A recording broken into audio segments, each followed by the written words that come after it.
gynta, os ydych chi'n gyflogwr, fedrwch chi fynd i'n gwefan ni, maps.org.uk, a cael gwybod mwy am sut y gallwch chi gefnogi lles ariannol eich staff a'ch gweithwyr, neu cysylltwch â ni i drafod hyn ymhellach a sut gallwn ni'ch helpu chi. Dyma chydig o syniadau da i weithwyr a gall cyflogwyr i rhannu efo nhw hefyd. Edrychwch ar gwneud cyllideb a gweld pa arian sydd gennych yn dod i mewn ac yn mynd allan, neu aroswch ar ben eich biliau yn enwedig y biliau blaenoriaeth hynny fel eich rhent, eich morgais a gres ag ati. Mae gwybod pa filiau talu yn gyntaf yn bwysig iawn. Sbiwch ar eich slip cyflog bob mis. Da chi ar y cod treth cywir?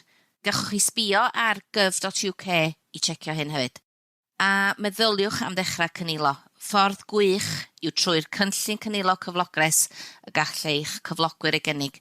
Neu os dyn nhw'n mynd i gynnig o, drwchwch ar ffyrdd eraill fel cynilo AISA neu cyfrif cymorth i gynilo o'r Llywodraeth.